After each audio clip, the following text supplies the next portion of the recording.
Hi friends, ಎಲ್ಲರೂ ಹೇಗಿದ್ದೀರಾ? ಎಲ್ಲರೂ ಚೆನ್ನಾಗಿದ್ದೀರಾ ಅಂತ ಅಂದ್ಕೊಂಡಿದ್ದೀನಿ. ಇದು ನಮ್ಮ ಮನೆ ಹತ್ರನೇ ಸೈಕಲ್ ಶಾಪಿಗೆ ಬಂದಿದ್ವಿ.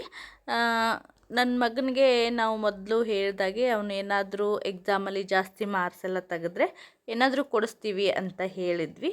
ಅವನದು ಸೈಕಲು ತುಂಬ ಚಿಕ್ಕದಾಗ್ಬಿಟ್ಟಿತ್ತು. ಹೆಂಗೋ ಯುಗಾದಿ ಹಬ್ಬದ ದಿನ ಏನಾದರೂ ಪರ್ಚೇಸಿಂಗ್ ಮಾಡೋಣ ಅಂತ ಅಂದ್ಕೊಂಡು ಅವನ ಸರ್ಪ್ರೈಸ್ ಆಗಿ ನಾವು ಸೈಕಲ್ ಅಂಗಡಿ ಕರ್ಕೊಂಡು ಹೋದ್ವಿ.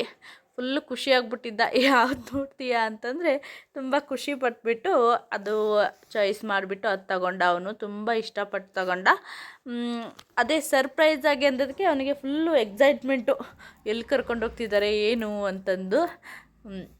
ಹಾಗೆ ನಾನು ಹಳೆ ವೀಡಿಯೋದಲ್ಲಿ ಹೇಳಿದಾಗೆ ಮಕ್ಕಳಿಗೆ ನಾವು ಏನಾದರೂ ಕೊಡಿಸ್ಬೇಕಾದ್ರೆ ನೀನು ಈ ಥರ ಜಾಸ್ತಿ ಏನಾದರೂ ಮಾರ್ಕ್ಸ್ ಎಲ್ಲ ತೆಗಿ ಕೊಡಿಸ್ತೀನಿ ಅಂತ ಹೇಳಿಬಿಟ್ಟು ನೀವು ಇದು ಮಾಡಿ, ಆವಾಗ ಚೆನ್ನಾಗಿ ಓದ್ತಾರೆ ಅವರು. ಅವನಿಗೆ ನಾವು ಹೇಳಿದ್ದು 90% ಮೇಲೆ ತೆಗೆದ್ರೆ ನಿಂಗೆ ಕೊಡಿಸ್ತೀವಿ ಅಂತ. ಅವನು 95 ತೆಗೆದು ಟಾಪಲ್ಲಿದ್ದ. ಹಾಗಾಗಿ ಅವನಿಗೆ ಸೈಕಲ್ ಏನಾದರೂ ಕೊಡಿಸ್ತೀವಿ ಅಂತಂದಿದ್ವಿ. ಒಂದು ಸೈಕಲ್ ಚಿಕ್ಕದಾಗಿತ್ತು ಅಂತ ಯುಗಾದಿ ಹಬ್ಬದ ದಿನ ಸೈಕಲ್ ಕೊಡಿಸಿದ್ವಿ.